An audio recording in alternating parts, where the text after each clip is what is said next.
ভাত তো খাইয়ে নেই, আমরা এই যে আটার নই বানাইছি, আবার আটার রুটি করিয়া খাচ্ছি, তারপরে গমের ভাত রান্ধি খাচ্ছি। আল্লাহ পাক আমাদের তখনকার চাইতে এখন অনেক একটু সুখে রাখছে আর কি। মানে তখনকার যে বন্যা ছিল, যে অভাবগ্রস্ত ছিল, একটা দেশে যুদ্ধের পরে এত অভাব ছিল সেটা বলার মতো না।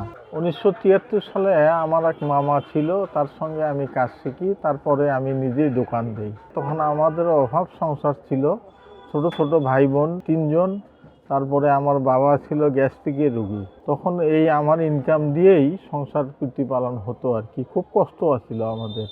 আমার আব্বাকে সাথে নিয়ে আমি গ্রামে গ্রামে গেছি, গ্রামে গ্রামে মেকারি করছি, কাজ করছি, আবার স্টেশনে স্টেশনে থাকছি। এখান থেকে বাজার করে নিয়ে যায় মাথাত করিয়া এই যে 3 কেজি 4 কেজি করে আটা নিয়ে গেছি। তারপরে আমরা ছোট ছোট ভাই বোনগুলোকে রাত্রে রাগ দিয়ে তুলিয়া রুটি খাওয়াইছি। তখন মনে করেন যে মানুষে আমার কাছে কাজ দিত না। আমার আব্বা বয়স্ক মানুষ আছিল, তাকে দোকানে নিয়ে বসায় রাখতাম এবং তাকে দেখে মানুষ আসতো আর কি, আর কাজ করতাম আমি। আগে তো পেট্রোল লাইট আছিল, পেট্রোল লাইটে আমি হাফ দিয়ে টিপতে পারতাম না, তাই আমি তালা চাবির কাজ করতাম। আমি পেট্রোল লাইটে কাজ করছি, আবার টুকটাক করে টর্চ লাইটে কাজও করছি। এই কাজ করিয়ে আমরা জীবিকা নির্বাহ করছি।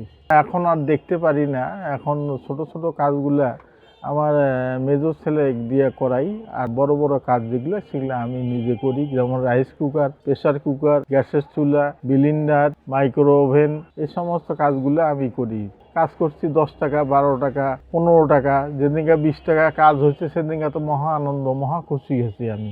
দোকান দিয়া এমন অবস্থা 2 টাকা, 3 টাকা, 4 টাকা, এর বেশি কাজ করতে পারি নাই। তারপরে আমার আব্বাকে বসানোর পরে ওই মানুষ দেখিয়ে কাজ নিয়ে আসতো, তখন একটু কাজ আমার বাড়লো। 12 টাকা, 15 টাকা, 16 টাকা, এরকমভাবে কাজ করতাম প্রতিদিন। আগের দিনের তালা ছিল একরকম, এখনকার দিনের তালাগুলো হচ্ছে আর এক রকম। মানে আগে আসলে গোলাপ তালা, তারপরে 3 সার্কেল তালা, তারপরে ব্যাংলক তালা। আমি 1980 সালে বগুড়া VTTI এই প্রশিক্ষণ কেন্দ্র একটা করছিল, তখন আমি ইউনিসেফের মাধ্যমে 1 মাসের জন্য ট্রেনিংয়ে যাই এবং 1 মাসে আমাকে খোরাকি বাবদ টাকা দিয়েছে এবং তারপরে হাতিয়ার পত্র কিছু দিয়েছিল, সেটা দাম ধরছিল, আমি হাতিয়ারগুলো নেইনি। এখন ইলেকট্রনিকের কাজেই বেশিরভাগ চালু, আর তালা চাবির কাজ করলে আর পোষায় না। সারাদিনে একটা চাবি বানালে কত যে দিবে, 10 টাকা, 20 টাকা বা 30 টাকা বা 50 টাকা। এখন একটা রাইস কুকার মেরামত যদি আমি সময় করি তাহলে 1 থেকে 150 টাকা ইনকাম হয়। যা ইনকাম হয় আর যা খরচে আর ইনকামে আমার পোষায় না। আমি ঢাকার মহাজনের কাছ থেকে অনেক অনুরোধ বিনোদ করিয়া কিছু মাল মাত্রা বাকি নিয়ে আসি, আমি বেচা কিনে করি, তাদেরকে টাকা পয়সা দিই, তারপরে মাল দেয়। আমার জীবনের সবচেয়ে বড় কষ্ট আছিল 1974 সালে, দুর্ভিক্ষ সময়, পয়সা ইনকাম নাই, বাবার পেটের ব্যথা ছিল, গ্যাস্ট্রিক।